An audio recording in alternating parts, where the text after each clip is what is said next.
یہ بات شاید آپ کو نہیں معلوم ہوگی، اور اگر معلوم ہوگی تو بہت کم لوگوں کو معلوم ہوگی۔ 4 نبی ابھی بھی زندہ ہیں، 2 دنیا میں اور 2 جنت میں۔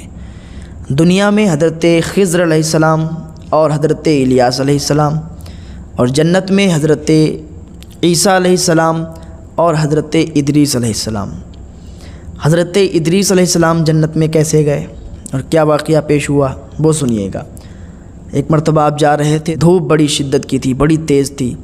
آپ نے اللہ کی بارگاہ میں دعا کی، پروردگار مجھے اتنی شدت کے ساتھ دھوپ لگ رہی ہے، اور جو فرشتہ سورج کے اوپر ہوگا اس کا کیا حال ہوگا، اس کو کتنی گرمی محسوس ہوتی ہوگی۔ حالانکہ فرشتوں کو نہ تو گرمی لگتی ہے نہ تو جاڑا لگتا ہے، لیکن آپ نے بس یوں ہی اللہ کی بارگاہ میں دعا کی، اے پروردگار اس پر آسانی فرما۔ جب آپ نے یہ دعا کی تو اللہ تعالیٰ نے اس فرشتے سے فرمایا کہ دیکھ، میرا ایک بندہ ہے، اس نے تیرے لیے دعا کی ہے کہ میں تجھ پر آسانی فرماؤں۔ تو فرشتے نے اللہ تعالیٰ کی بارگاہ میں عریضہ پیش کیا، اے پروردگار میں اس سے ملنا چاہتا ہوں۔ اللہ تعالیٰ نے حکم دیا کہ جا اس سے مل لے جا کر۔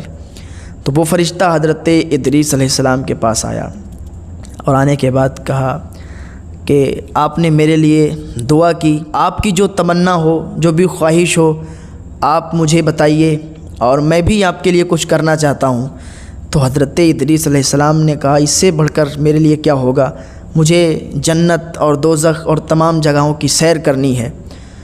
تو اس فرشتے نے کہا کہ یہ کام تو میرے انڈر میں نہیں ہے، یہ کام تو میں نہیں کر سکتا، لیکن میرے دوست حضرت ملک الموت ہیں، وہ یہ کام کر سکتے ہیں۔ تو کہا میں ان کو بلاتا ہوں اور ان سے یہ کام کرواتا ہوں۔ تو اس فرشتے نے حضرت ملک الموت کو بلایا اور سارا واقعہ بتایا۔ حضرت ملک الموت نے کہا ٹھیک ہے، لیکن اس کے لیے تو تمہیں پہلے مرنا ہوگا، اس کے بعد تم جاؤ گے، اس سے پہلے تو تم جا نہیں سکتے، اور ابھی تمہاری زندگی ہے، ابھی تم مر نہیں سکتے۔ تو حضرت ادریس علیہ السلام نے کہا کہ روح نکالنے والا تو ہی ہے، تو ہی فرشتہ ہے جو روح قبض کرتا ہے، تیرے اختیار میں ہے یہ، تو ابھی میری روح نکال اور پھر میرے اندر ڈال دے، تو اس بات پر بھی عمل ہو جائے گا کہ انسان کو مرنا ہے، مرنے کے بعد پھر جنت میں جانا ہے، تو میں مر بھی جاؤں گا اور اس کے بعد میں زندہ بھی ہو جاؤں گا، تو اس پر بھی عمل ہو جائے گا۔ تو حضرت ملک الموت نے حضرت ادریس علیہ السلام کی روح قبض کی اور پھر آپ کے جسم میں روح واپس کر دی۔ تو حضرت ادریس علیہ السلام کو پھر حضرت ملک الموت نے تمام جگہوں کی سیر کرائی۔ جب جنت میں لے گئے تو جنت کے اندر لے گئے اور جنت کی سیر کرائی۔ جب جنت کی سیر کر لی تو حضرت ادریس علیہ السلام سے حضرت ملک الموت نے کہا کہ اب باہر نکل آؤ، اب آپ نے سیر کر لی ہے، اب چلو دنیا میں چلتے ہیں۔ تو حضرت ادریس علیہ السلام نے کہا اب میں واپس کیسے آؤں گا، اب تو میں جنت میں آ گیا ہوں، اب میں یہاں سے نہیں نکلوں گا، اور جو ایک بار جنت میں آتا ہے وہ یہاں سے نکل کے نہیں جاتا ہے۔ اب حضرت ادریس علیہ السلام نے جب اتنا کہا تو ملک الموت نے کہا کہ یاد کرو تم نے کہا تھا کہ میں سیر کروں گا، اور ہم نے آپ کو سیر کرا دی، اب آپ نکلیے جنت سے باہر۔ تو حضرت ادریس علیہ السلام نے کہا ایک بات بتاؤ، جنت میں آنے کے لیے کیا شرط ہے؟ کہا جنت میں آنے کے لیے تو مرنا شرط ہے، جب انسان مر جاتا ہے، اچھے عمل ہوتے ہیں، نیک کام کیے ہوئے ہوتا ہے، تو وہ جنت میں آتا ہے۔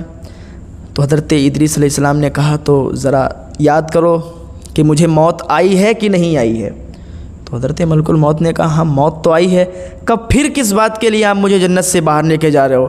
تو حضرت ملک الموت نے اللہ کی بارگاہ میں دعا کی، ہے پروردگار یہ تیرا بندہ کیسا ہے، اس کو میں نے جنت دوزخ کی سیر کرا دی اور تمام جگہوں کی سیر کرا دی، اس نے کہا تھا، اور اب یہ جنت سے باہر نہیں نکل رہا، پروردگار تو ہی کچھ فیصلہ فرما۔ تو اللہ رب العزت نے 4 فرشتوں کو بھیجا۔ ان 4 فرشتوں نے آ کر دونوں طرف کی باتیں سنی۔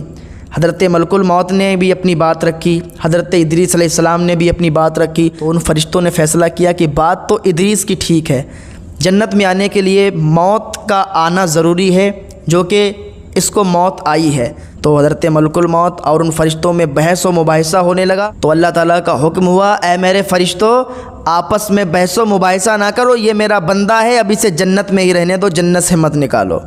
تو حضرت ادریس علیہ السلام کا جو واقعہ پیش ہوا وہ اس طریقے سے، اور اس طریقے سے وہ جنت میں گئے اور آج بھی زندہ۔